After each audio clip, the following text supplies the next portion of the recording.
Dios les bendiga, mis amados hermanos. Les saluda el doctor Adrián Nájera de la Universidad Teológica Dayspring Theological University. Vamos a estar estudiando el día de hoy el desarrollo de la fe por etapas. La fe es la fuerza que da sustancia a lo intangible. Pueden comunicarse con nosotros a través del número que ven en pantalla, 469-628-9291. Platicamos con Papá Dios unos segunditos.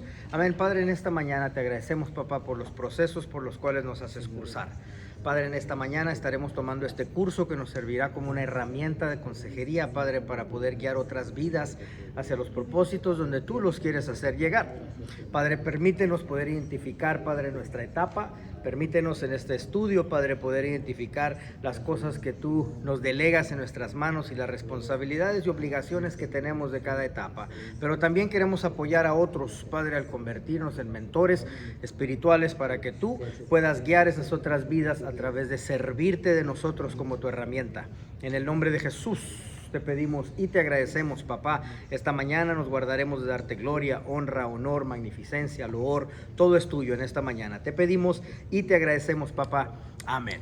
Mis amados hermanos, estaremos estudiando, vámonos página por página, así como nos hemos ido anteriormente. La introducción simplemente te habla de las 6 etapas y te las da en listado. No estaremos entrando en la introducción, así que vámonos directamente al capítulo 1, donde dice la primera etapa, que la conocemos como la etapa del romance. También es la etapa donde ocurre un descubrimiento inicial de Dios junto con un compromiso personal, un compromiso que nosotros tenemos con Dios. Existe algo en el ser humano que por gracia puede sentir que ha sido salvo, ¿sí? Entonces llegamos a reconocer que hay un Dios. El ser humano viene al cristianismo, empiezas a tener un tipo de sensación, una sensación que has experimentado un nuevo comienzo. No está esta porción bíblica ahí escrita en tu libro, pero me gustaría que tú la anotaras en algún lugarcito por ahí, muy importante. Efesios capítulo 2, versículos 8 y 9. El inicio del por qué tú eres salvo. Efesios 2, 8 al 9 dice, porque por gracia sois salvos por medio de la fe. Esta porción bíblica fue desglosada en el curso La soberanía de Dios, y sé que ustedes la recuerdan, ¿sí? Y esto no es de vosotros, o sea que no fue decisión de nosotros, no fue de nuestra propia iniciativa el ser salvos, pues es entonces don de Dios. Y luego no es por obras para que nadie se gloríe, ¿sí? Eso es ya una enseñanza muy larga en sí, ¿sí? Vimos que Dios es por quien por gracia, ¿sí? Decide hacer una elección del creyente. Entonces es de parte de Dios. Pero existe una sensación en el ser humano, empiezas a experimentar un nuevo comienzo. En el segundo párrafo, no necesariamente tiene que ser algo racional, o no necesariamente tiene que ser algo comprensible, porque esto del llamamiento que se te llama a la salvación es algo muy espiritual, así que no necesariamente le vas a poder dar una explicación científica a esta parte, ¿sí? Pero este nuevo comienzo es definitivamente muy útil para todo ser humano.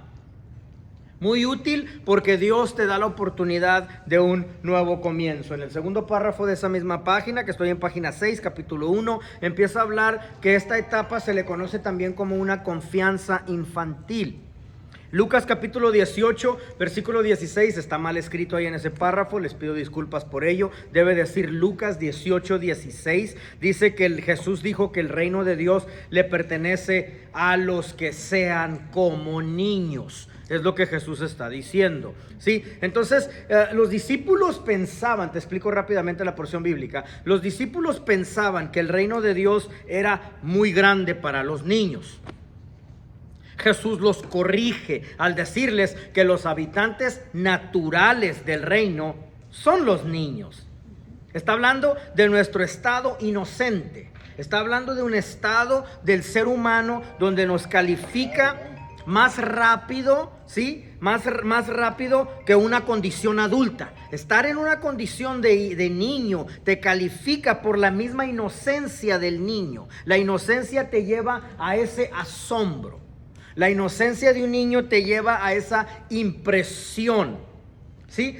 Entonces, dentro de nuestra iglesia, del ámbito cristiano, tú tienes cuidado de las personas que están viniendo como niños a la salvación, porque sí existe todavía el comportamiento farisaico de marginación de nuevos creyentes.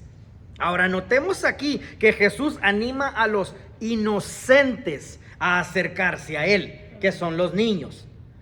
¿Por qué? Porque dentro de tu propio psicosis, dentro de tu propia mente, parece como que nunca has crecido. Dentro de tu propia adultez, o algunos ya nos pasamos de la adultez y ya están entrando a la senilidad, ¿verdad? Y ya estás mayorcito de edad. Aún en esas etapas de la adultez o de la etapa del desarrollo humano a través de las edades, de la edad, sí, no importa, sigues manteniendo una mente infantil. ¿Por qué? Porque es esa parte de identificación en ti de niño. Jesús te llama a pasar más tiempo con Él. Por eso Él pasaba el tiempo con los niños. Entonces esta primera etapa tenemos que comprender a los que vienen a la salvación y comprenderles que ellos tienen ese tipo de inocencia y debemos de alabarlo. Amén. ¿Sí? Debemos de apoyarlo en esta parte infantil, porque esa misma inocencia es lo que les permite poder ser asombrados por las cosas sobrenaturales que suceden dentro del cristianismo. Página 7 a medio arriba habla sobre una experiencia del autor de este libro. Todo se veía muy diferente cuando vine a la salvación. Hablo en el primer párrafo que el pastor Manuel Cuenca, yo le expresé esa mañana después del domingo, porque fue día festivo el lunes, después del domingo. Yo acepto a Jesucristo como mi Salvador a la edad de 13 años.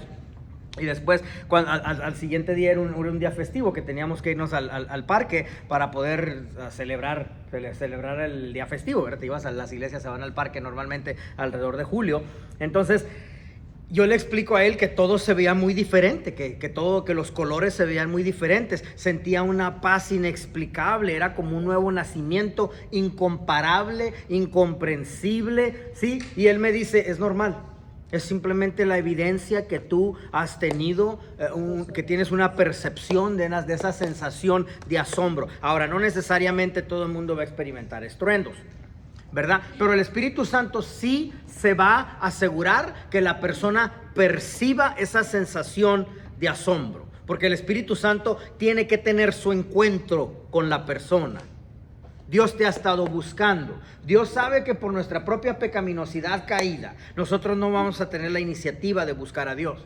Y Dios mismo tiene ese encuentro. Él toma la iniciativa de buscarnos. Entonces el punto es que el niño es más fácil asombrarlo.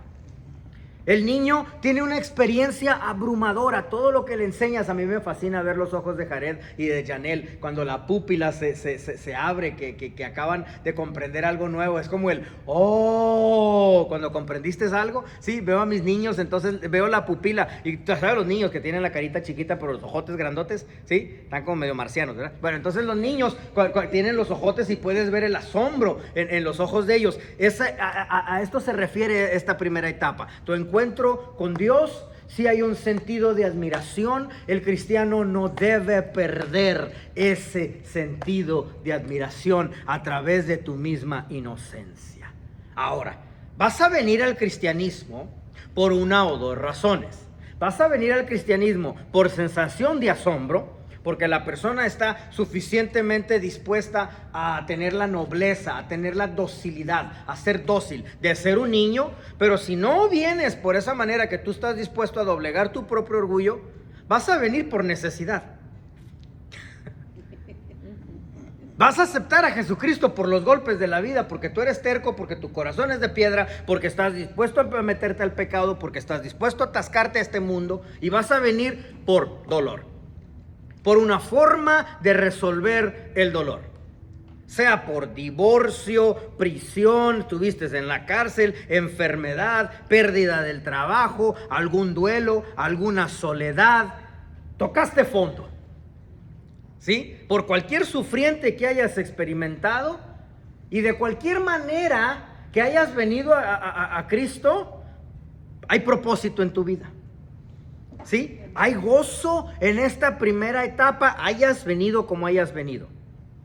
Y si es posible regresar a esta etapa, es necesario regresar a esta etapa varias veces. ¿Sí? Es necesario. Es posible regresar a esta etapa. Ahora, Dios te va a traer, ¿sí? Porque lo admiras o porque lo necesitas. De una de las dos vías, Dios te va a traer, exacto. Porque hay propósito en tu vida. Porque hay crecimiento en tu vida. Dios se asegura porque te quiere, te elige a través de Efesios 2, 8 al 9 que estuvimos leyendo anteriormente. Página 8, mero arriba, en cada etapa es posible quedarse estancado. Esto vas a ver tú, que vamos a estar estudiando las 6 diferentes etapas del desarrollo de la fe. Ok, te vas a dar cuenta que en cada etapa vamos a ver el riesgo. Los puntos de precaución que se debe de tener para no quedarte estancado en cada una de las etapas. Ok, de las 6 etapas se van a dar cuenta ustedes y van a identificarse el día de hoy que la mayoría de los cristianos en las iglesias se quedaron tan estancados como quedarse en la etapa número 3. Wow, cuando son 6. ¿Sí? Entonces, en cada etapa es posible quedarse estancado. El estancamiento ocurre cuando el crecimiento espiritual se ralentiza, o sea, se hace lento, se lentifica y se detiene por algún motivo. ¿Sí? Se detiene por cualquier motivo, a menudo un motivo exclusivo de esta etapa de la vida espiritual. Los mayores puntos de peligro en la primera etapa son un sentido de indignidad. La persona, tienes que tener cuidado con el nuevo cristiano porque él se siente que el mismo peso del pecado en la persona le va a hacer sentir como que es indigno de semejante salvación. ¿Sí? Avergonzado por tanto pecado cometido. Si hay transmisión de perdón de parte de Dios, si hay transmisión, Dios constantemente está enviando el mensaje. Sabes que hay transmisión y luego hay receptor. Así que de Dios sí hay transmisión, Dios sí está lanzando su perdón, pero la persona batalla en la recepción de ese perdón. Es tu responsabilidad. Por eso este curso también se aplica como parte de la consejería para tú poder apoyar a otros cristianos que están pasando por estas etapas elementales. Hay un sentido de indignidad y viene a causa de una batalla espiritual que es muy inconsciente. La persona ni sabe qué está pasando dentro de sí mismo, pero tú sí lo comprendes y como iglesia es tu responsabilidad ayudarle. Tanto el enemigo como Dios están pidiendo a esta persona porque Satanás lo acaba de perder. Anota por favor esta frase: indignidad sucesoral, como suceso, indignidad sucesoral. Es un término utilizado mucho en las cortes o por los abogados. Es cuando el heredero no merece la herencia. El enemigo intentará esa táctica en los nuevos cristianos. Indignidad sucesoral. El enemigo hace a la persona creer que ha perdido derecho de recibir tal herencia espiritual por haber cometido algún delito. Entonces la persona está en un constante recordar de los pecados cometidos, ¿sí? Entonces la persona en las cortes no merece recibir la herencia por algún delito cometido. En este caso espiritual viene siendo el delito, pecado que tú has cometido, ¿sí? Es tu responsabilidad apoyarle con esta etapa y con esta batalla interna que la persona está viviendo. Número 2, otra razón por qué la persona puede quedarse estancado en esta primera etapa es por falta de conocimiento. Ahí está página 8, ahí mismo te lo explica el libro. No sabe de su seguridad en Cristo.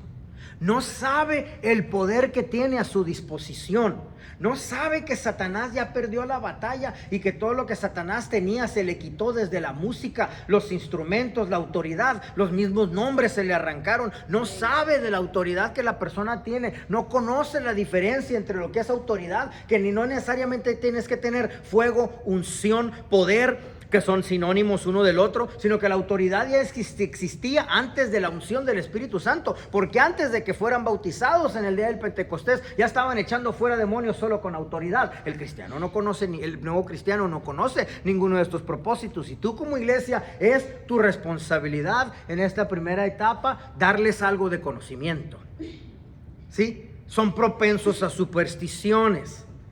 Si no oro, Dios no me sana. Dios me enferma si yo no oro. Si sí oro, obtengo todo lo que yo quiera, ¿sí? Entonces son muy dados a las supersticiones Especialmente si, por ejemplo, vienes de un ambiente cubano, donde abunda la hechicería y el palo y la ovea y todas estas prácticas oscuras y supersticiones. Y entonces, especialmente si vienes de un ambiente así como, por ejemplo, Guatemala, donde abundan los chamanes y eres de un pueblo pequeño. ¿Me explico? Entonces, especialmente en esta primera etapa, tienen esa batalla entre lo cultural o la crianza que ellos tuvieron en su familia de crianza, ¿sí? Y las supersticiones y el cristianismo. ¿Cómo ayudarlos? Página 8 mero abajo. Primero, tienes que ayudarlos a sentirse aceptados como hijos de Dios. Eso es muy importante. La gracia del evangelio es más grande que nuestros fracasos. Aceptados como hijo de Dios, tú les vas a decir, mira, tú eres un hijo adoptado. Sí eres un hijo adoptado. Déjate explico la diferencia entre Israel y tú como no judío. Te lo explico, pero tengo buenas noticias. Eres adoptado y al hijo adoptado se le ama igual que al hijo natural. Y no eres adoptado a cualquier familia, eres adoptado a una familia de realeza. Pero como eres aceptado a una familia de realeza, hay nuevas expectativas de comportamiento de ti. Ya no puedes hablar igual, ya no puedes comportarte igual, ya no puedes tratar a las personas de la misma manera. Tienes que ver a tu pareja, a tu cónyuge, como una persona que es parte de la familia real. Primero la tienes que ver como hija de Dios, para después entonces verla como tu esposa. La vas a respetar más como tu esposa si primero la ves como hija de Dios. Y si después la ves como hija de Dios, entonces la puedes ver como tu esposa. No solamente como un pedazo de carne tendido para tomar tu placer. Eso se llama hedonismo. ¿Sí? Entonces al nuevo cristiano le tienes que hacer ver hacia qué familia fue adoptada. Y fuiste adoptada no a cualquier familia, fuiste adoptada a una familia de realeza. Dios ha tenido gracia sobre ti. Necesitan ser instruidos sobre qué es el reino de Dios, cómo se vive dentro del reino de Dios. Kingdom living, vivir dentro del reino de Dios. ¿Cómo se vive? ¿Qué comportamientos tenemos? ¿Por qué hablamos diferente? ¿Por qué nos comportamos diferente? Todo esto es tu responsabilidad, ¿sí? Para poder llevar a esta persona en el crecimiento de su etapa. Número 2, página 9 mero arriba. En segundo lugar, les ayudas a descubrir que cuentan con el apoyo de una comunidad de creyentes. Ellos tienen que tener relaciones significativas a su vida espiritual. A eso se le llama el sentido de pertenencia, the sense of belonging. ¿Por qué? Porque el mismo enemigo se va a asegurar que le sobren las invitaciones a las mismas parrandas de la vida pasada. El mismo Satanás se va a asegurar que le sobren las invitaciones a las fiestas. Ellos están viviendo ya el rechazo de la familia natural, ¿sí? Porque ya te lavaron el coco a ti también, ya te metiste con los aleluyas, ¿sí? Entonces, unes todo esto, el hecho de que le sobran invitaciones a las fiestas, el hecho de que está siendo rechazado por la familia, el hecho de que está perdido en pensamiento, está ensimismado y perdido por sí mismo, agregas todo eso, es muy mala fórmula. Y porque todos estos factores no están a su favor, la iglesia tiene que ofrecerle. Y cuando digo la iglesia, estoy hablando tú mismo, tú personalmente. No que el pastor tome la iniciativa, sino tú mismo tomas la delegación a ti mismo, ¿sí? De acercárteles a esa familia y tener el sentido de pertenencia. Satanás logra aislarlos al hacerles pensar. Mira la psicología del pecado, cómo funciona el pecado. Te lo voy a decir en una frase. Sí, toda la psicología del pecado, toda la martiología, todo el estudio de la martiología, que es el estudio del pecado, te lo voy a definir en una sola frase. Satanás es un experto a aislar la persona y a pensar y creer que su pecado es único. Que nadie ha vivido eso y por eso la misma persona no comparte su vivencia o su problema o su pecado con nadie más. Porque Satanás lo tiene convencido. Hey, esto es muy privado, ¿cómo vas a sacarlo? No te van a comprender.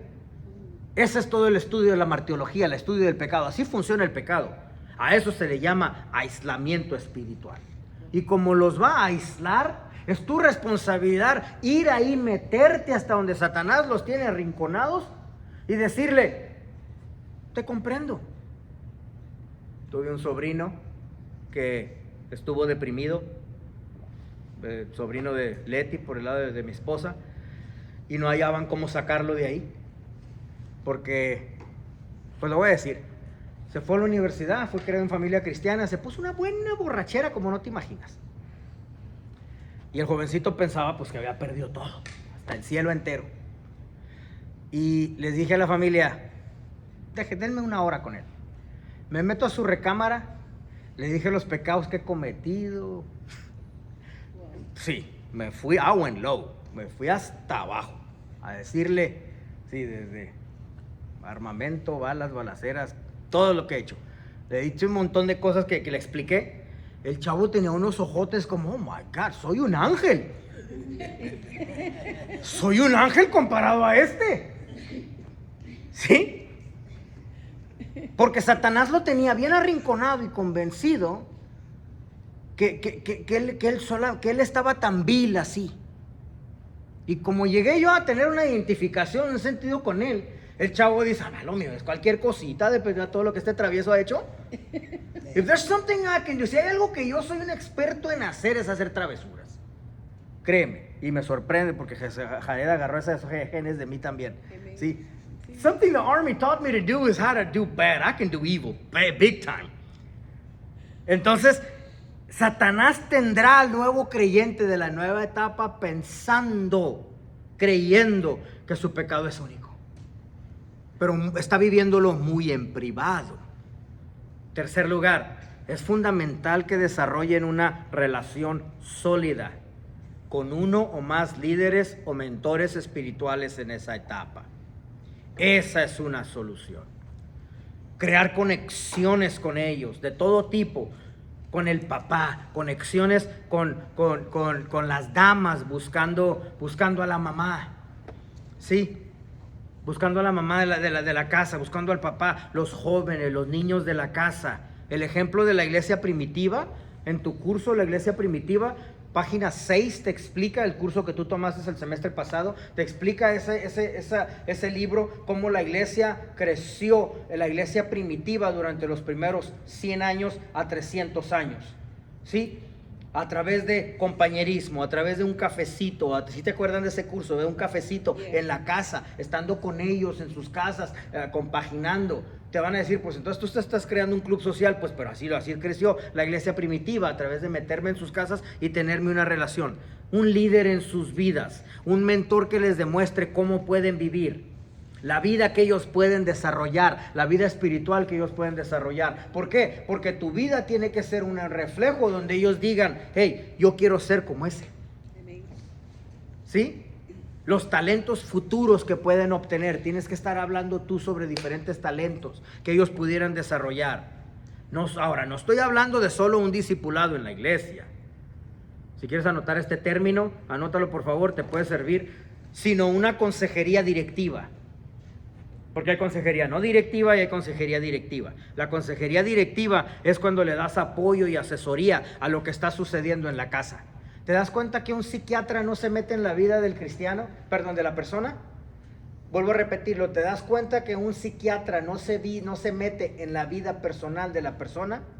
Pero te das cuenta que un consejero sí se atasca hasta su propia vida personal. Esa es la diferencia entre la consejería directiva y la consejería no directiva. Así que no es solamente un discipulado en la iglesia donde les estás dando cursos de qué es la religión, sino una consejería directiva, dando apoyo y asesoría a todo lo que sucede en la casa. ¿Y por qué en la casa? Because you have to be there, donde tienes que estar ahí, cuando la batalla verdaderamente suceda. ¿Sí? Capítulo número 2, segunda etapa, la etapa del discipulado. El cristiano se brinca a una etapa que viene siendo la etapa donde empieza a aprender. Discipulado significa aprender. Es lo que significa discipulado. Entra la persona en tiempos de aprendizaje y pertenencia. Ahora, debe existir un anhelo por aprender y crecer. ¿Sí? Desarrollar identidad con los creyentes. Él empieza a desarrollar un sentido de pertenencia dependiente en qué tanto tú como cristiano te fuiste a meter a sus casas. Entonces ellos van a desarrollar esa identidad con los creyentes. Si lo dejan solo y nada más lo estás lanzando a su casa sin ninguna visita del pastor o de la iglesia, lo estás lanzando a todas las problemáticas que acabamos de mencionar, de las invitaciones a las fiestas, de que se va a sentir pecaminoso, que Satanás le va a estar atacando la mente a través de dardos. Lo estás lanzando sin ayuda. Entonces hay un sistema de creencias aquí. A eso se le llama el dogma. ¿Sí? Vamos a estudiar teología dogmática el siguiente mes. A eso es el dogma. Las liturgias cristianas, ¿por qué adoramos de cierta manera? A ti te parecen muy simples estos conceptos, pero él lo comprende porque viene la ofrenda, porque hay testimonios, porque hay una alabanza, porque creemos en instrumentos, porque viene el sermón al último, porque el pastor a veces da sermones de amor, porque a veces da sermones un poquito más regañón. Entonces, porque levantamos una ofrenda, porque nos abrazamos tanto en la iglesia, porque nos llamamos hermanos. Él no sabe nada de eso, ¿sí? Porque adoramos de cierta manera, porque nos comportamos de cierta manera, que es una adoración correcta, que es un comportamiento creyente. Entonces, durante esta etapa el crecimiento espiritual es particularmente estimulado por líderes, maestros y mentores fuertes. El crecimiento espiritual es estimulado, inspirado y animado por los líderes. La Biblia está llena de ejemplos de mentoría. Ustedes lo saben, y ya habla ese párrafo de ello, no tengo tiempo de meterme en cada uno de ellos, ¿sí? Pero entonces la persona debe de tener a su disposición inmediata un mentor adecuado. Ahora, si no tienes experiencia siendo mentor, no practiques con la vida de un nuevo convertido, ¿sí? Lo dañarás más. Porque no posees las técnicas psicosomáticas para poder lidiar con una consejería directiva, no directiva, la epistemologías ecosistémicas, todos los entornos ecológicos de la familia, una planificación de corto plazo, una planificación de largo plazo, que puedas sanar a la persona de sus heridas que carga desde la infancia. No practiques con una vida si no tienes experiencia. ¿Cuál sería tu responsabilidad entonces si no tienes todas estas técnicas todavía? Ofrecerles sentido de pertenencia. Que se puedan identificar contigo. O que no están solos. Dime. O que no están solos. Que no están solos. Sí, porque tú simplemente sí puedes venir a ellos y decirle, mira, a mi edad como cristiano, que tengo 20 años en el cristianismo, recibo ataques. Recibo ataques de pecados no de hace 20 años. Recibo ataques de pecados constantes y corrientes y todavía comunes. ¿Por qué? Porque sigo siendo humano. Porque sigo teniendo pulsiones sexuales, porque sigo teniendo atracción a través de la vista, ¿sí? Porque sigo teniendo oportunidades de que me salgo del Walmart, me llevo las uvas, se me olvidó pagarlas y me da flojera regresar. Pero entonces entiendo que es Dios quien me está diciendo, que me está probando, observando, a ver si regreso en el frío a pagar las uvas o no. ¿Sí? Así que cometo pecados constantemente, ¿sí? Y que compré cierto libro, cualquier cosa, y no se dieron cuenta que lo agarré. Y pues, ¿para qué regreso a pagarlos? No se dieron cuenta. ¿Verdad? Detallitos así. Entonces le vas a explicar a la persona que constantemente Dios está observándonos. Dios está observándonos y Él va a decir, entonces tú vives las mismas luchas que yo estoy viviendo. Sí, pero ahora la persona está queriendo aprender. Es imperativo que los nuevos creyentes sean guiados por mentores apropiados para su etapa de crecimiento espiritual. Sé paciente conmigo, yo sé que estoy hablando de cosas muy elementales, pero tengo que cubrir toda la etapa de la fe, ¿sí? Porque este estudio de la fe cubre múltiples áreas. Mira, hay otros términos que se le pudo haber dado al curso, simplemente para que lo sepas, ¿ok? Cuando estoy hablando de la fe, gente piensa que te voy a mandar de aquí con fe y para mover montañas y que vas a poder hablar en fe como... No, la fe, el estudio de la fe, déjame explicarte realmente qué es fe. El estudio de la fe tiene que ver más sobre cómo se ha sufrido a través de la trayectoria cristiana, mártires, torturados, para poder mantener nuestra fe todavía viva y que el cristianismo todavía pueda seguir en esta tierra. Ese es el estudio de la fe. ¿Ya? Pero porque vivimos en una etapa tan emocionalista, cuando se cubre algún estudio de la fe, todo el mundo quiere estar ahí. Porque se interpreta como la fe, que mover montañas, que voy a poder hablarle a los millones y que quiero hablar. No, la fe tiene todo que ver con lo que hemos sufrido como religión para que se mantenga viva la fe. Entonces, en etapa un estudio del desarrollo de la fe, ¿sí? Es las etapas del caminar cristiano, ¿ya? El desarrollo del creyente en la fe cristiana. Aunque es un curso teológico, te servirá como herramienta. Seguimos adelante. ¿Dónde estamos? Tienen un gran deseo de seguir un mentor. Están ansiosos por aprender. Estoy en página 11, a mero arriba. Tienen un gran deseo de seguir un mentor. Ansiosos por aprender, lo que significa que adoptarán absolutamente todo, lo cual es peligroso. ¿Sí? Como tienen un deseo de aprender, adoptan todo, adoptan lo bueno y adoptan tus mañas. ¿Sí? Pero son muy respetuosos de la autoridad, eso sí. Y por ser respetuosos de la autoridad, es una vulnerabilidad, se hacen vulnerables a ser abusados por líderes despóticos, por líderes déspotas. Entonces, cuando los están instruyendo mal, segundo párrafo, página 11, las debilidades de la etapa 2 es que llegan a una inflexibilidad espiritual, no son flexibles, dado a que son vislumbrados por todo lo nuevo, ¿sí? Entonces son renuentes a tantos cambios, son renuentes a estar cambiados, así que se quedan atorados en algunas cosas que sí aprenden. Y como les gustan las respuestas fáciles, el cristianismo no es fácil de comprender, tenemos muchos estudios muy profundos. La soteriología, estudio de la salvación, todo el proceso del sufrimiento de Jesucristo, incomprensible. ¿Sí? La martiología, cómo funciona el pecado. La eclesiología, cómo debe de estar estructurado el organigrama ministerial de la iglesia. Tenemos ciencias muy profundas dentro de la iglesia, pero ellos quieren comprenderlo todo fácil. Por eso tú debes comprender que todo alimento debe de ser progresivo. Debe de ser sistemático. El ministerio debe asegurarse que la solidez en su alimentación vaya creciendo. La iglesia sí tiene una manera de poder ir midiendo el crecimiento de la persona a través de la alimentación que tiene. ¿Sí? Y puedes ir midiendo su crecimiento. Jared, si lo dejo, él come solamente pizzas. Pero tengo que tener cuidado en su alimentación. ¿Me explico?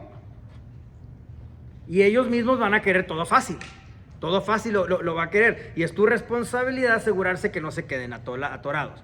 Mira, página 12 a medio arriba reenfatiza este punto. Los puntos de preocupación. ¿Sí? En la etapa 2 se vuelven legalistas y críticos.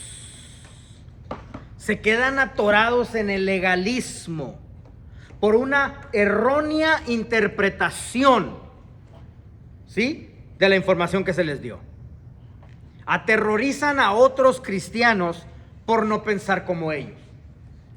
Por no pensar como ellos, ya tenemos terroristas dentro del cristianismo, y sí los existen. Se forjan códigos de creencias que no tienen ningún fundamento bíblico. Es que debería ser así. No debería ser así. Es que este otro se está actuando de cierta manera. Eso no es bíblico. Porque hacen decisiones basadas en información limitada. Lo que en inglés se le llama tunnel vision. Una visión de túnel. Prejuicios falsos sin tener suficiente información. Que Jesús mismo condenó a líderes religiosos, ¿sí?, de su tiempo por legalismos. Dice, ustedes no cuidan a sus padres ancianos, ustedes no cuidan del pobre, ustedes no cuidan de las personas vulnerables, pero se andan imponiendo leyes sobre cómo deben de vivir, cómo debería de vivir la sociedad. Entonces, en la segunda etapa, en la etapa de aprendizaje, uno de los riesgos es la rigidez que puede tener en su enfoque de lo que debería ser el cristianismo. Su maestro les enseñó desde cierta perspectiva y forjan todo el cristianismo de acuerdo a como ese maestro les enseñó. Hasta se atreven en la segunda etapa a castigar a los infractores. Por su falta de experiencia, seccionan la iglesia. Nosotros contra ellos. Wow, entonces tengo en mi iglesia viejones cristianos de 40 años que están en etapa 2. Sí, sí los tienes. Sí todavía están seccionando cristianos. Como no pensamos igual, los Ramírez se sientan hasta allá y los López se sientan hasta allá. ¿Cómo ayudarles? Hay una sola solución. Página 12 mero abajo. Fomentando relaciones saludables con los estancados. Es la única manera. No te va a funcionar meterte en argumentos y refutaciones teológicas con ellos. No funciona el querer aclarar nuestras diferencias doctrinales a través de argumentos. No funciona. Lo único que te funciona es ¿qué si nos tomamos un cafecito? No me quiero tomar el cafecito contigo para hablar nuestras diferencias y querer planchar, to iron out our differences. Querer planchar qué es lo que pensamos diferente. No me estoy reuniendo contigo para ver nuestras diferencias, ni las vamos a mencionar. Me estoy reuniendo contigo, que me caes bien gordo. Me estoy reuniendo contigo para encontrar mi punto de conexión donde sí nos podemos identificar. ¿Sí? Te miro y me pongo a pensar en el restaurante guatemalteco que está en el centro de Dallas. Tengo tiempo que no voy y quiero llevarte ahí. ¿Cómo se llama? Ya se me olvidó. ¿Ah? San Martín, sí, San Martín. Tengo tiempo que no he ido al SAC. Una panadería asombrosa en ese San Martín. Lo que no tiene estacionamiento, vas a batallar para estacionarte ahí. Sí, pero está buenísimo ese San Martín. Bueno, con mucha prudencia y con mucha amistad, practicas el compañerismo en los hogares, como lo hizo la iglesia primitiva. Nunca discutiendo. Página 13 a mero arriba. Cuidado espiritual. Los creyentes rígidos han antepuesto la cabeza al corazón y ciertas creencias a las relaciones. Esta rigidez permanecerá a menos que a través del cuidado espiritual. Tú tendrás que tener cuidado espiritual sobre estas personas. La rigidez solo se elimina con tu cuidado espiritual, con tu atención espiritual. Cuidado significa guardar a la persona. Cuidado significa proteger a la persona. Estoy diciendo que tienes que darle la razón y que te hagas tú como que eres el que está equivocado. Sí. Acuerda que aprendiste eso en resolución de conflictos ministeriales. Aprendiste eso en resolución de conflictos ministeriales. Resuelve los conflictos cuando le das por ganar. ¿Por qué? Porque dos tercos no van a llegar a nada. Eso no se trata de tener solidez y convicción en tu creencia. No. Eso significa que estás resolviendo el problema y que estás aceptando la culpa con tal que se resuelva la discusión. Menguar, exactamente. ¿Por qué? Porque realmente estás saliendo ganando, sales ganando espiritualmente, porque Dios vio el corazón y el comportamiento de cada uno, cómo reacciona, que es realmente el que importa, que me observe el de arriba, no con que gane la discusión aquí en la tierra. ¿Sí? Te voy a dar otra solución. Último párrafo, página 13. Oportunidades de servicio. La iglesia tiene que brindarles oportunidades de servicio. ¿Qué son dones espirituales? ¿Qué son dones de liderazgo? Ayúdalos a convertirse en contribuyentes, o sea, que se sientan útiles. No solo portavoces de determinados puntos de vista. Ellos se sienten que están sirviendo al corregir todo lo que está malo en la iglesia. Jesucristo no te salvó y te trajo a la iglesia para corregir lo malo que está en la iglesia. La iglesia sí está bien mal, pero es porque estamos todavía en humanos, en esta carnalidad, y todavía estamos propensos a todas las debilidades humanas. Entonces tú les ayudas a convertirse en contribuyentes. ¿Cómo? Como acompañantes en los programas de la iglesia. No es colocarlos en posiciones de liderazgo, aclaro eso. No lo estás colocando en posiciones de liderazgo. No poseen suficiente experiencia. Como líderes lo único que van a hacer es juzgar los actos de los demás. Y lo van a juzgar de una manera contraria y muy arbitraria. Así que ministerios de misiones, viajes misioneros, centros de rehabilitación, centros para drogadictos, la distribución de donativos, alimentar al pobre, acompañar al líder cuando va a visitar los hospitales. Acompañar, no tomar liderazgo. Si quieres tomar esta notita por ahí, no se encuentra en tu libro, pero te la puedo decir. ¿Cuánto tiempo de discípulo? ¿Cuánto tiempo de discipulado? Hasta que veamos que camina por sí mismo. Sí, pero vamos a centrarnos un poquito más en tiempo. Vamos a centrarnos un poquito, vamos a atrevernos a dar tiempo. Eso va a depender si está dispuesto a aprender y a estudiar. Obvio. Estudios teológicos formales, lo que ustedes están haciendo. Así que si está estudiando, puede quedarse en la segunda etapa como unos 2 años. Si está estudiando, ¿sí? Que es la vía más saludable, porque está recibiendo alimento muy sólido, está comiendo chuleta, está comiendo proteína, está nutriéndose fuerte, está desarrollando músculo. Si no está dispuesto a estudiar y se quiere atorar nada más como laico, que es la vía más larga y también la vía más dura, la vía más dolorosa, 5 a 7 años en la etapa número 2. ¿Sí? Solo por atrevernos a dar algunos números. Yo sé, si tenemos en nuestras iglesias algunos de 10, 15 años todavía en la segunda etapa, ¿verdad? Duré 17. ¿Usted duró 17? Sí. En la segunda. Hasta que se metió a estudiar. Ya dice, no, yo he querido estudiar toda mi vida, tarde que temprano, necesito estudiar, mejor me tomo un receso a tanta actividad, me meto a estudiar, ¿sí? Y se reflejarán los resultados mucho más rápido. Ajá. Amén. Sí. Capítulo número 3. La tercera etapa, que es la etapa del éxito. Aquí te vas de discípulo a líder. ¿Sí? ¿Por qué a líder? Porque la iglesia tiene que estar circulando los números. You have to be circulating the numbers. Tiene que estar creciendo en nuevos convertidos. Por eso tú ya entonces calificas para líder. Porque la iglesia en su mesa directiva estuvo dispuesta a circular los números. La mera cabeza de la iglesia, los ancianos, que es la mesa directiva, tienen sus estrategias para seguir fluyendo nuevos miembros. No te puedes quedar con los mismos miembros. Yo no quiero los mismos alumnos aquí de hace 15 años sentados. Te titulo, agarras tus varios doctorados y pum, ponte a trabajar. Imagínate un pastor con los mismos 12 monos de hace 20 años. Man, someday we're gonna grow. Algún día vamos a crecer. No, ya no creciste, ya te quedaste atorado.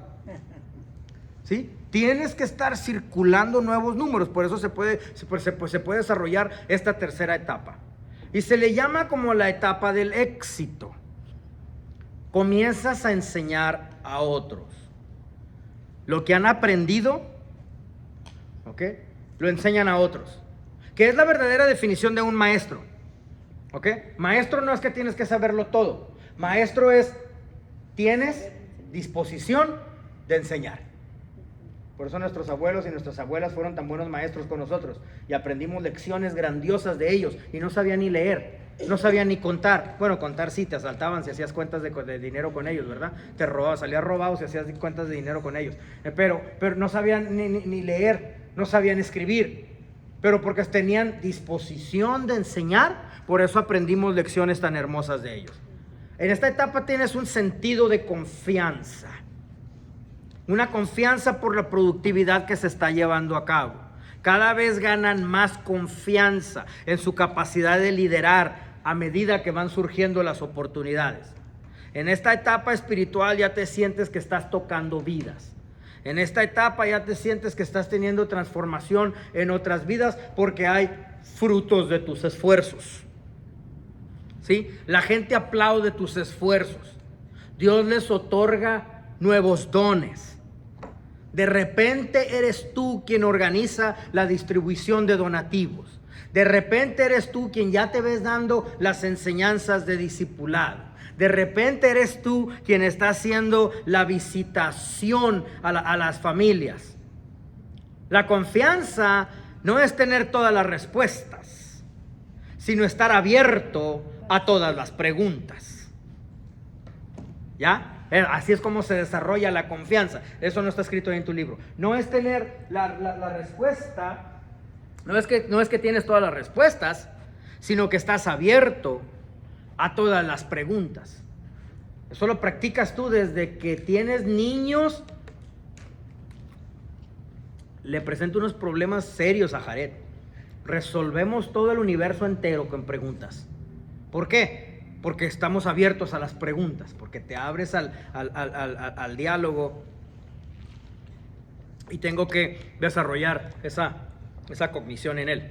¿Cómo reconoces esta etapa en los demás o en ti mismo? En esta etapa te sientes que, entre comillas, has llegado. Hay mucha satisfacción espiritual, una sensación de logro. Esta seguridad incrementa tu fe. Hasta cierto grado es saludable y no saludable. Más adelante vamos a ver el por qué no es saludable. ¿Sí? Viene con cierto nivel de éxito espiritual. La confianza requiere entonces tomar riesgos. Y como ya estás confiado en lo que conoces, estás dispuesto a tomar riesgos. Y los más riesgos que vayas tomando, los más éxitos que vas teniendo. Ya no tienes miedo a tomar los riesgos. ¿Sí? Pero hay una debilidad que viene junto con este sentido de confianza. Es que es la etapa más resistente a la tutoría, página 15 mero arriba. Porque como ya eres un sábelotodo, ¿sí? Es la etapa más resistente a no querer tutoría, o sea, enseñanza, y menos corrección. Menos vas a aceptar que se te corrija. ¿Me explico? Ahora eres experto y debes asesorar a otros. Otros, porque tú ya tienes poca necesidad de aprender de los demás. ¿Sí? Yo pago. Mi esposa es testigo de ello. Yo pago miles de dólares solo por estar sentado en una conferencia, que alguien me instruya. Sí, amén. Y le doy vuelta al planeta para ir a sentarme en Malasia con los líderes de Asia. Y veo que a otros le cobraron tanto, y a este le cobraron tanto, y a este le cobraron tanto, y a mí me cobraron tanto. No me voy a quejar, porque quejarme sería ya dejar que Satanás ataque mi mente. Tú sabes el favoritismo de los pastores, que este lo conocemos, este es mi amigo, este mexicano de los Estados Unidos no lo conocemos, trae dólares, de todos modos así que me cobran más. Pero no voy a dejar que Satanás me dañe de esa manera. ¿Por qué? Porque yo voy a estar sentado ahí tomando notas, aprendiendo de todos los demás. Aprendiendo de todos los demás. ¿Por qué? Porque entonces tengo que llegar, anota por favor, 2 Corintios 3:18. Sí. Si las etapas de la fe terminaran con la etapa número 3, si las etapas de la fe terminaran aquí, sería una mala interpretación de la transformación de lo que es irte de gloria en gloria. Y te lo voy a leer, nada más está la porción bíblica ahí en página 15, mero abajo, primer párrafo, donde dice 2 Corintios 3:18. ¿Ok? Nada más está la porción bíblica, la referencia, pero no está escrita el texto, te lo voy a leer. Por tanto, nosotros todos, mirando a cara descubierta, como en un espejo, la gloria del Señor. Anota por favor. Eso de cara descubierta y espejo está escrita por Pablo haciendo referencia a Éxodo 34, donde Moisés, a cara descubierta, se presenta ante Dios, aprende de Dios mismo y baja hacia el pueblo y traía como espejo en su cara las lecciones que había aprendido y la gloria que había aprendido ese tiempo que estuvo con Dios. Te lo voy a leer otra vez más y ya lo vas a entender a nueva luz. Por tanto, nosotros todos, mirando a cara descubierta. O sea que tú, como un niño en una inocencia, te abres y estás dispuesto a aprender. Como en un espejo, la gloria del Señor. ¿Verdad que ya lo entiendes diferente? Sí.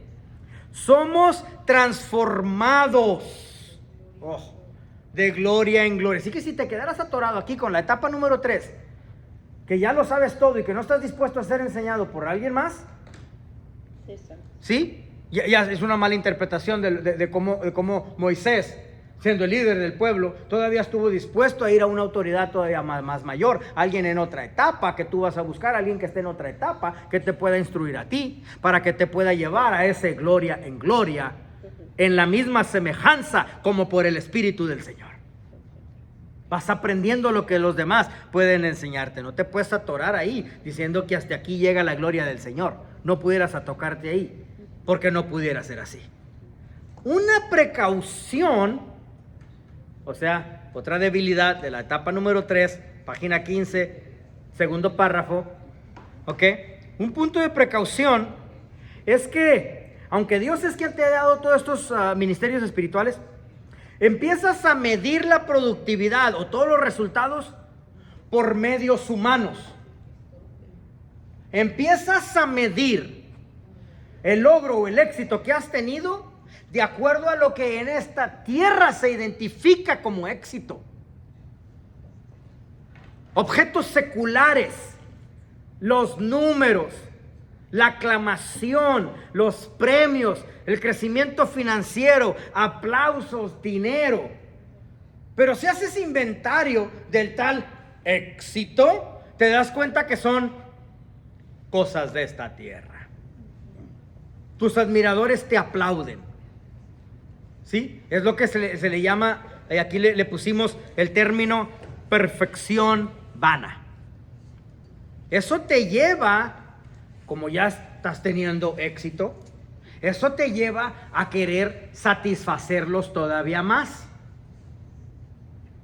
¿sí? Y quieres ser el mejor, entre comillas, el mejor pastor, el mejor conferencista, tener la mejor iglesia, el mejor maestro, el mejor líder de la congregación, el mejor evangelista, el más exitoso, el mejor, ¿sí? Pero tu motivo es impresionar hombre. Te llena la aceptación. Déjame darte un ejemplo, que no está escrito aquí, déjame darte un ejemplo. Un ejemplo es el profeta. El profeta, en su desarrollo profético, tú profetizas porque te hace sentirte útil.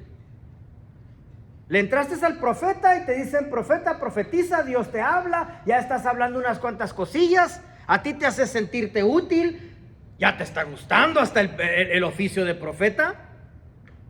El pueblo reciben y quieren más por flojera de ir a estudiar la Biblia. ¿Qué creaste? Un ciclo vicioso. Uno necesita la atención y los otros necesitan el mensaje y nunca se van a ir a leer ningún libro por flojera. ¿Qué tienes? Un ciclo vicioso. Pero está medido todo en aplauso humano. Dímelo cantando. ¿Cómo es que ahora llega una persona que le llaman profeta a la iglesia y le profetiza otro templo? O sea, puras cosas Positivas que el hombre quiere escuchar. ¿Cuándo un profeta va a dar realmente una amonestación? Porque yo hasta ahorita, todos los profetas que les llaman Que se están de esa observando, manera, sí. Es Y quieren el título. Puro desarrollo, vas a tener, vas a aumentar, Lo que quiere aumentar es la ofrenda que le van a dar, es lo que quiere aumentar. No hay una amonestación, porque en las iglesias siempre hay algo, hay un hay, y ese hay nunca es descubierto por un profeta. Sí, hay varios ayes, hay múltiples ayes por los cuales pudiera ser corregida la iglesia de manera espiritual. Sí, entonces no he escuchado ninguna iglesia que llegue un profeta. Por lo mismo de crear el ciclo vicioso y por lo mismo que este tal profeta puede estar atorado hasta en etapa 3. ¡Wow! Que puede estar atorado en que su ministerio está teniendo éxito. Cuando Dios a mí me exhortó en una ocasión muy directamente, me dijo: Adrián, tu ministerio me estorba. O te quitas o te quito. Ah, caray, yo pensaba que mi ministerio estaba sirviéndote. No, tu ministerio me estorba. You're in my way. O te corriges, o te quitas, o te quito. Porque la gloria es de Dios. Me habló muy fuerte. y tuve que entrar en un doblar ego delante de Él. Amén, amén. ¿Sí? Entonces, entras en una introspección al suceder esto. Página 16 a medio arriba de eso te habla. A los líderes de la etapa 3 les encanta sentirse ocupados por ese ajetreo, a menudo una máscara que cubre ansiedades y heridas internas. Y por eso tú tienes que entrar en un cuestionamiento. Tu motivación es cuestionada por ti mismo. ¿Estoy en alineación con la voluntad de Dios? ¿Estoy buscando la voluntad de Dios? ¿O estoy queriendo impresionar al hombre? Que me siento ese sentido de estar ocupado, de ajetreo. ¿Por qué lo sientes? ¿Porque estás queriendo llenar algún vacío personal? Porque tienes muy profundamente vergüenzas incesantes, vergüenzas generacionales o vergüenzas impuestas en tu propio ser que estás queriendo llenar a través de la tal actividad. ¿Sí? Por más grande que tu ministerio pueda ser, no es necesario de estar sintiéndote ocupado. ¿Sí? Yo soy una persona tan organizada, que estoy esperando que alguien me visite ahí en el rancho, ahí donde vivo, para echar el chisme. Él lo sabe, la pastora lo sabe. Estoy tan organizado en todos los sentidos, y cuando todo está organizado, no andas con esas payasadas de que, oh my God, es que no le contesté, porque te traigo 30 llamadas al día y traigo 40 correos electrónicos que no he respondido. Es que trae tanto ajetreo el ministerio. No, simplemente eres un desorganizado y vas a llegar más rápido al burnout, al cansancio y al agotamiento. Aunque hay aprendizaje en el agotamiento, aunque hay aprendizaje por la providencia de Dios, aunque hay aprendizaje que si Dios te llega a quemar y llegas a quemarte, llegas a caer enfermo, por tanto, entonces Dios te va a decir, espérate, hay lecciones, porque como Dios es activo en todo, pasivo en nada, y Dios te enseña lecciones de absolutamente todo, aún en el burnout, aún en el agotamiento ministerial, aún ahí también, y estudiamos de eso, acabamos de estudiar todo este mes de eso, ¿verdad? Aún en esa etapa, aún en ese suceso, va a traer Dios lecciones a ti. Lo peor es que después de tanto ajetreo, que te sientes ocupado y que tantas invitaciones y tantas ministraciones y todo, lo peor es que después entonces sí terminas en el burnout. Y lo peor es que llevas los resentimientos, te llevas el coraje hacia los mismos seguidores. O los andan ofendiendo. Sí, sale regañada la congregación. Sí. Cuando pudiste haber hecho de tu vida una vida más fácil. A través de dejarte moldear por las etapas, sí, ir en crecimiento continuo, conocer cuál es el desarrollo de la fe, ¿sí? Y saber cómo no quedarte estancado en cada una de las etapas. Le noto el estancamiento en los ojos de nuevos alumnos que quieren venir a meterse a estudiar. Les noto el por qué están queriendo venirse a estudiar. Es que no me ha funcionado el hacerle Superman a la iglesia como Ujier por los pasados 40 años, no me ha funcionado. Me doy cuenta que estoy tan limitado en el conocimiento de lo que es el cristianismo que finalmente mejor me meto a estudiar. La mayoría de las instituciones religiosas están estancadas en la etapa 2 o la etapa 3 por dos razones. Uno, inexpertos. Por líderes nuevos. Líderes inexpertos, está en este párrafo, página 16, segundo párrafo, ¿sí? Inexpertos, novatos, líderes principiantes, es lo que dice ahí, que apenas recién comienzan el viaje. La segunda razón por qué pudieras quedarte atorado en la etapa número 3 es, estás más preocupado por la apariencia que el propósito de Dios. Las instituciones religiosas se centran cada vez más en la preservación, aún a veces la supervivencia de la institución, más que el propósito de Dios para cada vida. No se convierte la organización o la iglesia en un puente para hacer llevar al líder de un lugar de donde Dios está ahorita hacia donde Dios quiere que ese líder esté en el futuro. La iglesia celebra cada cosa vana, Festeja cada logro, pero son logros en términos humanos. Poder, riqueza, dinero, números, pancartas, anuncios, lonas, gritos, saltos, publicaciones, redes sociales. Festejan cada detallito. Y al hacer tú, repito una vez más el concepto, y al hacer tú el inventario de cada una de estas cosas, te das cuenta que no están construyendo vidas, sino nada más están publicando el nombre del ministerio. Y hay una sola manera de apoyarles para salir de esta etapa.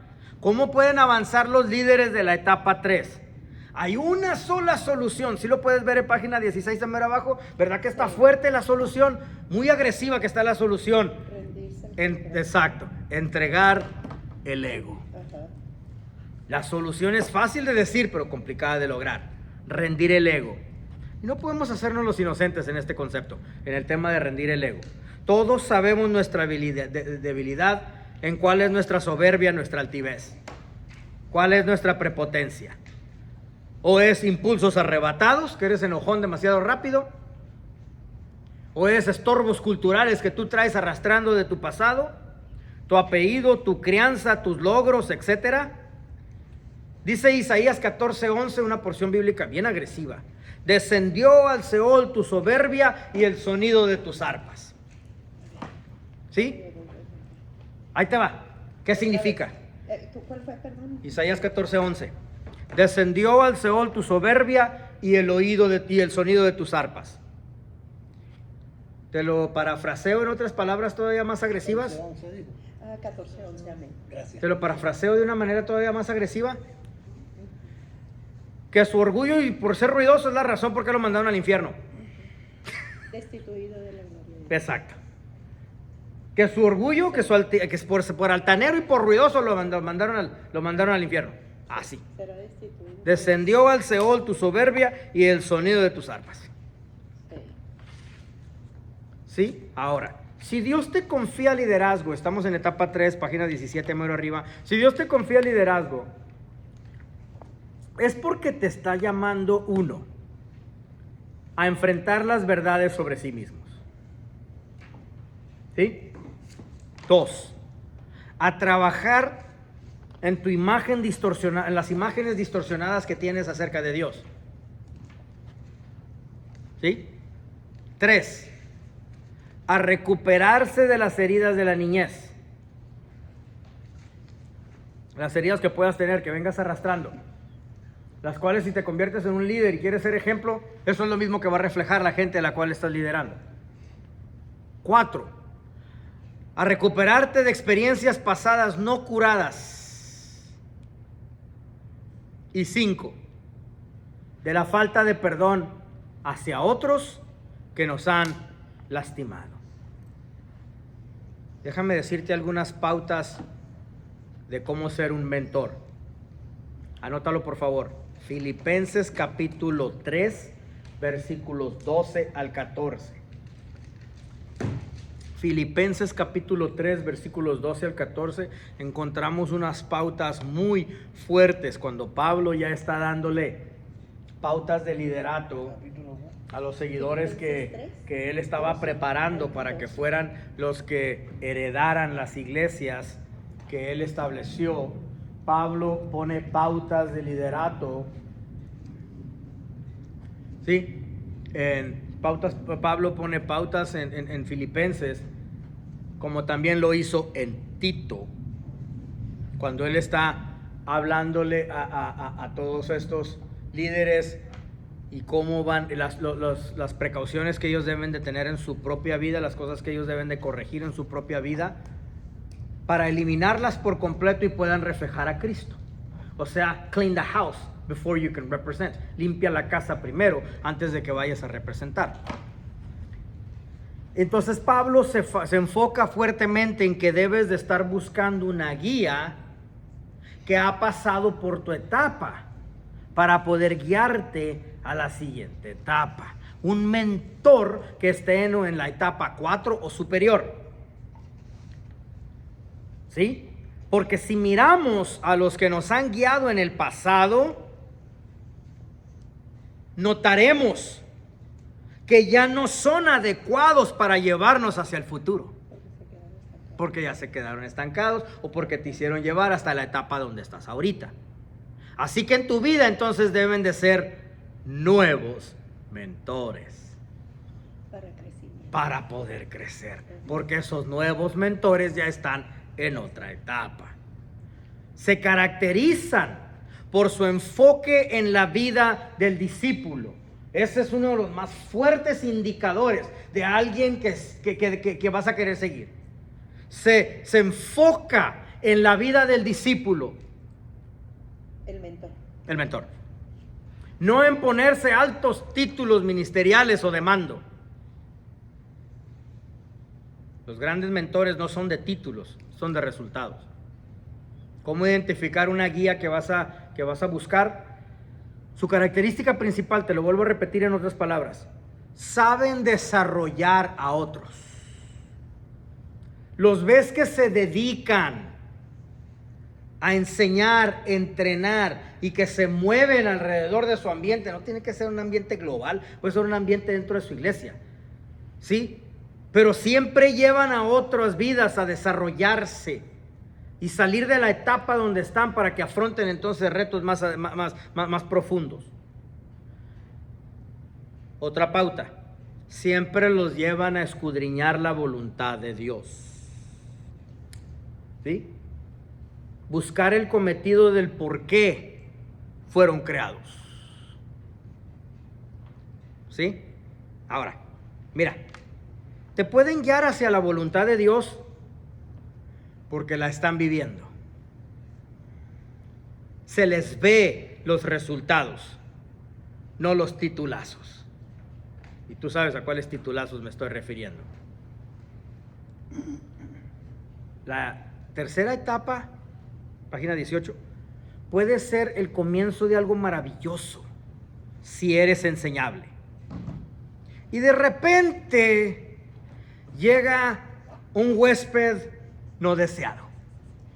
De repente en esta etapa te llega un huésped que no estabas esperando. Y es tu crisis personal. ¿Sí? Estás en la cima del éxito, tiende a suceder lo menos esperado. Una crisis.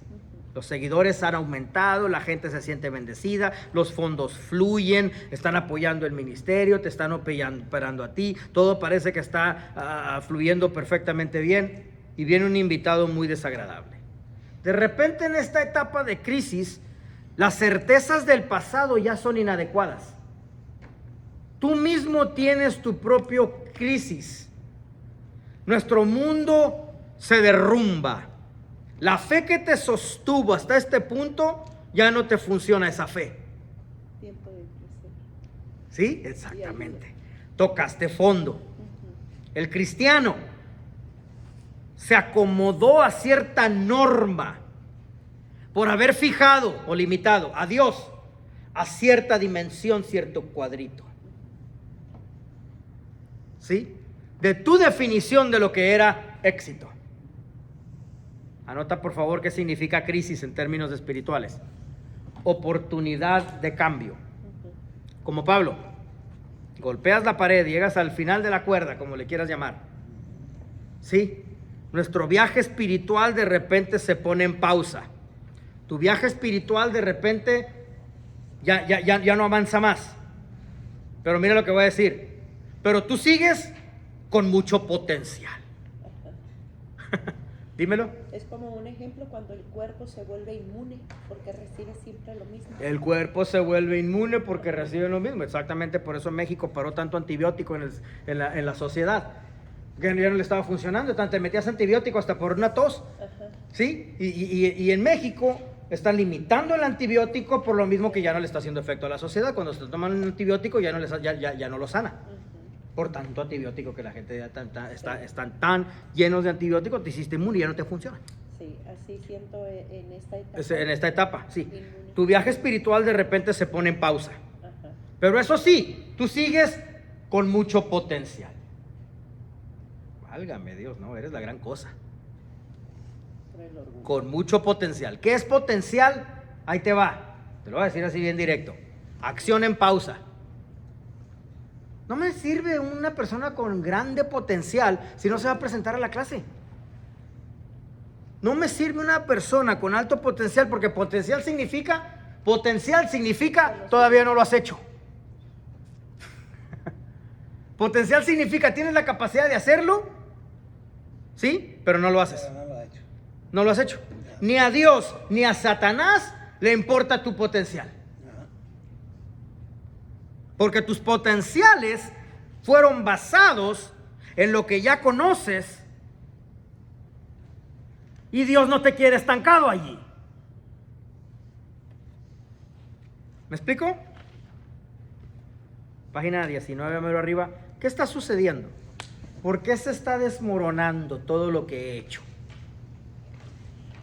¿Por qué? Y la respuesta es: Jesús se está asegurando que te identifiques con Él, el varón de dolores. Veremos algunos indicadores de Jesús. Y si no los estás viviendo, estás bien cómodo en tu etapa 3 de éxito. Ahí te va, Isaías 53:3, anótalo. Isaías 53:3. Veamos algunos indicadores de Jesús. Despreciado, desechado, entre los hombres, varón de dolores, experimentado en quebranto. Y como que escondimos de él el rostro. Fue menospreciado y no lo estimamos.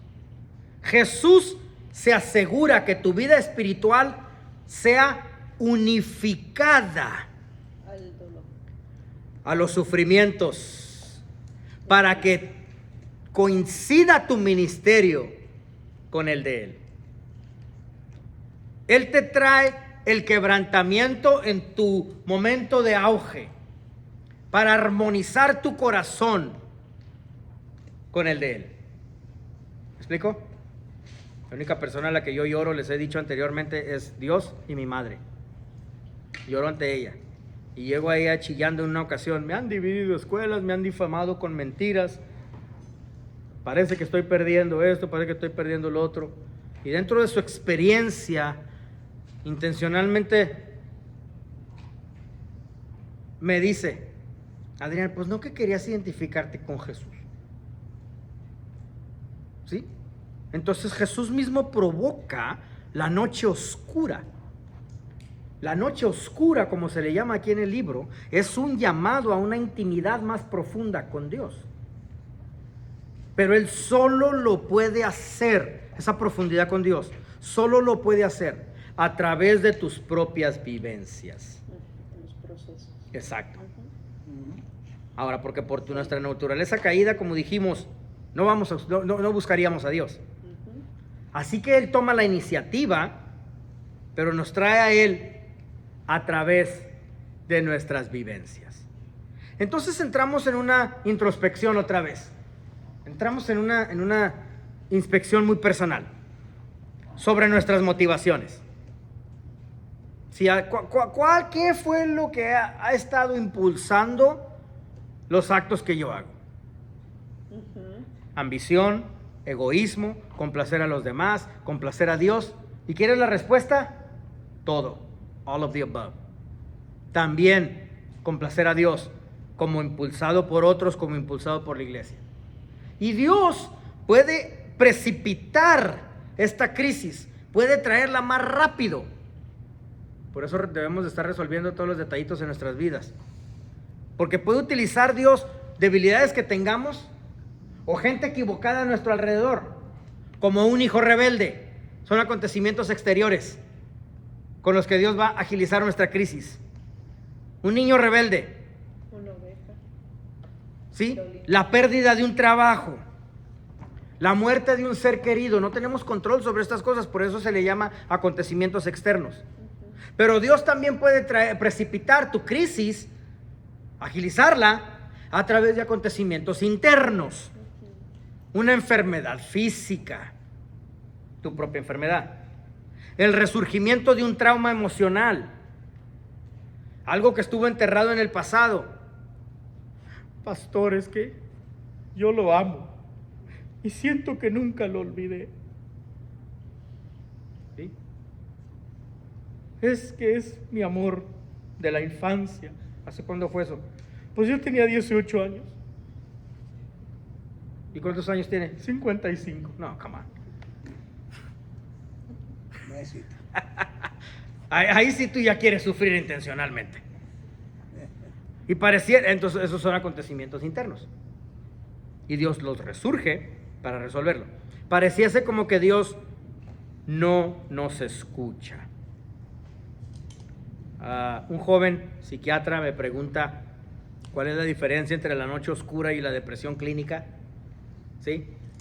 Estuve de acuerdo que sí existe algo llamado depresión clínica, una oscuridad alimentada por desequilibrios químicos o algunos otros trastornos en la persona. Pero la noche oscura del alma, para definírtela más clara, es que llega como un llamado de Dios para profundizarte más con Él. Que sí se puede hacer una comparación o correlación de la depresión clínica con la crisis espiritual. Hay una fuerte dimensión de la crisis espiritual en el creyente porque Dios tiene que quebrarte para poder hacerte madurar. Dímelo. En la depresión clínica hay una tristeza profunda y en lo espiritual hay un dolor. Hay un dolor, Hay sí. un dolor porque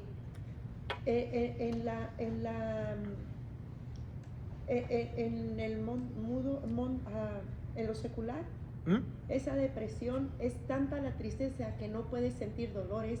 Es una depresión tan profunda que no tienes ni siquiera luz para ver la luz. Pero en lo espiritual, lo que embarga al ser humano más que una tristeza es un dolor profundo, porque causa dolor en el corazón por diferentes circunstancias, porque ya entiendes más las cosas del Señor, pero ese dolor a veces no nos deja ver lo que Dios quiere obrar en nosotros. No es una tristeza.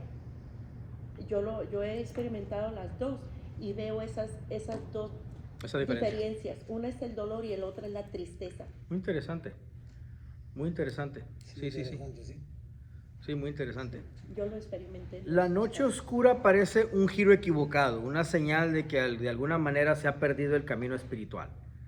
Se sienten tentados a alejarse de Dios, pero va a haber algo que te estorba, porque como tuviste éxito, el ego se levanta para resistir la experiencia. ¿Sí? Es posible que te sientas culpable, avergonzado, te sientas que te mereces esa experiencia. Es posible que te menosprecies. En algún sentido puedes también disfrutar la miseria. A eso se le llama victimización, lo tenemos ahí. Ahí tenemos, en esta página, solo en esta página tenemos varios enemigos. Tenemos varios enemigos. Se puede surge en este preciso momento un nuevo enemigo. Nuestro ego. Puedes irte por ese extremo o puedes irte por el propio menosprecio.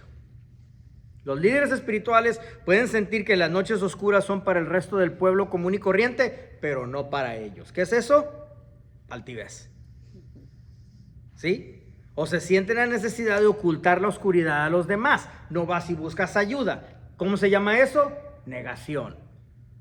No necesito nada. Es posible que te sientas completamente solo, como si nada, si nadie más estuviera pasando por una experiencia como esta. ¿Cómo se llama eso? Aislamiento. Así funciona el pecado. El enemigo es un experto, aún en esta etapa número 3, en hacerte creer que nadie más ha cursado por esa experiencia. Ese es un aislamiento. ¿Sí? Si se humilla y se dobla el ego, entonces puedes tener solución. Página 21 número abajo. No se debe lidiar con la noche oscura trabajando 60 horas a la semana tampoco. Ahí se puede desarrollar una adicción al trabajo, que dentro de las adicciones es una de las adicciones más complicadas de resolver, de la adicción. ¿Conocen un poquito de adicciones o no? Sí. ¿Sí? ¿No? Ok, bueno, te explico rápidamente cómo funcionan las adicciones.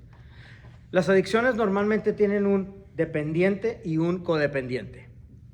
Dependiente es la persona que está sufriendo y está a primera mano sufriendo ahí. Codependiente siempre será el alcahuete que te va a estorbar para poder resolver la adicción de la persona.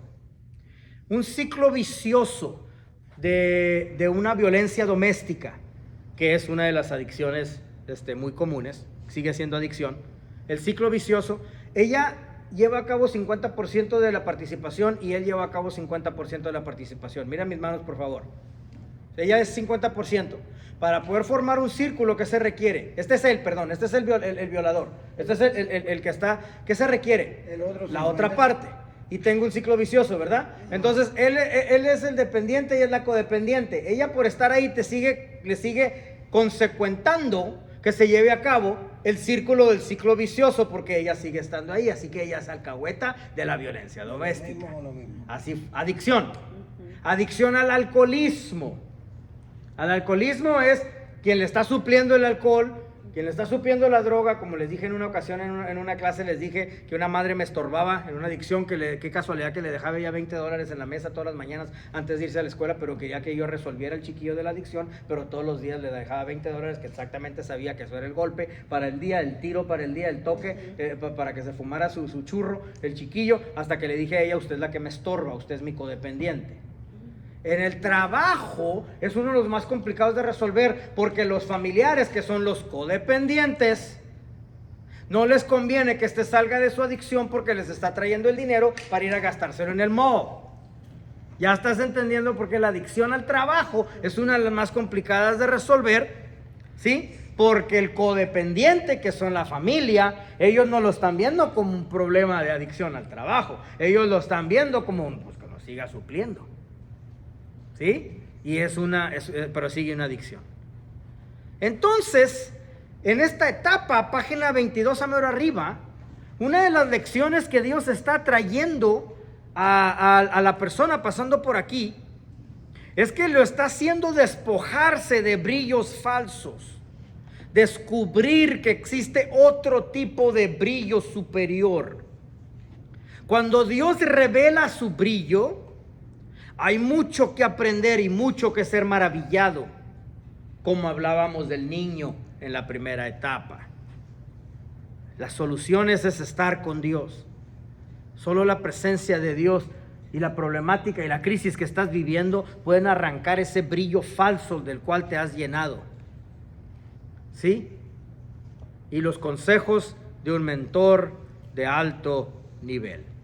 Muy importante. Un mentor de alto nivel puede ser una ventaja en este punto, que te haga ver la noche oscura, por qué la estás viviendo y cómo superarla. 2 puntos importantes de preocupación.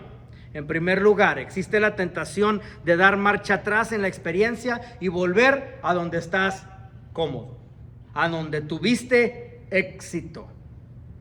El éxito dentro de la comodidad significa estancamiento, ¿sí? A esto se le llama, si quieres anotarlo, metatesiofobia. ¿Pero a qué, perdón? Metatesiofobia, temor al cambio. Temor al cambio. Temor al cambio. Metatesiofobia. Metatesiofobia. O regresas al punto de comodidad, donde todo iba bien, al lugar de éxito, rechazarías la oportunidad de cambio, te estancarías en solo lo logrado hasta ahora, repitiendo los mismos movimientos de siempre, donde te pierdes los beneficios de la flexibilidad. Los beneficios de la flexibilidad, de los cambios, es que vas a explorar diferentes experiencias, y el ser humano fue creado para nuevas experiencias, nuevos colores, nuevos sabores, nueva exposición, nuevas pinturas, nuevos desafíos, nuevas ciencias, nuevos números.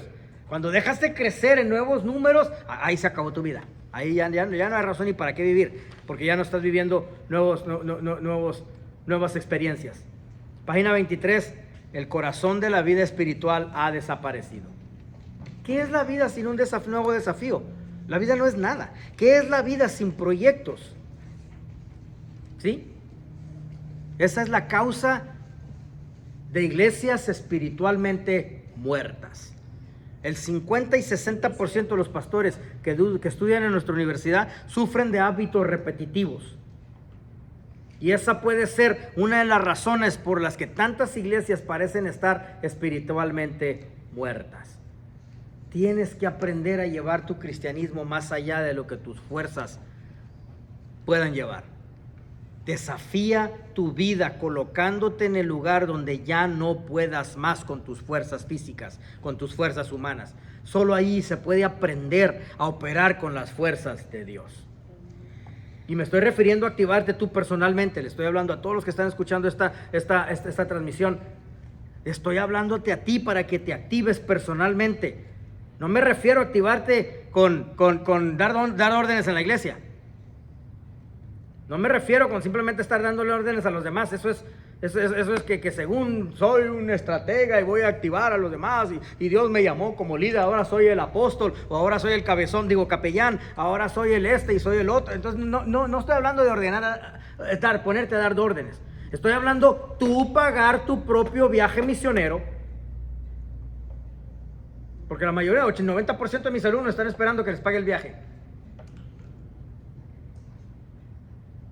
Tú pagar tus propios proyectos urbanos, tú invertir de tu propio fondo, de tu propia bolsa, ir a vivir tus propias vivencias en tu propia carne. Por ti mismo hacer tus propios proyectos. ¿Sí? La soberanía de Dios, Dios quiere manifestarse en nuevas maneras en tu vida. Dios quiere manifestarse donde luce su plan. Pero tú tienes que tomar esas iniciativas. Sí. Otro punto de preocupación para no aceptar los cambios de la crisis de la tercera etapa. Otro escape es culpar a los demás. Es muy fácil culpar a la organización, a la iglesia, al concilio, cuando en realidad es Dios llamándote a mayor crecimiento.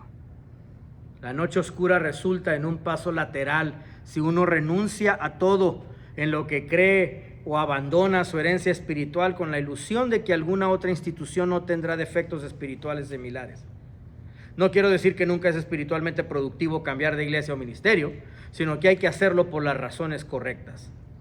Tal vez una cuarta parte de los pastores en mi experiencia abandonan la iglesia durante la noche oscura porque no pueden encontrar un mentor adecuado, interpretan el llamado de Dios como un llamado a dejar una fe por otra o abandonar la fe por completo.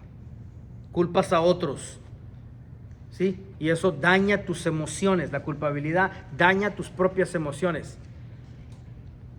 Culpar a otros desarrollas un comportamiento regresivo. Escucha esto, es muy profundo.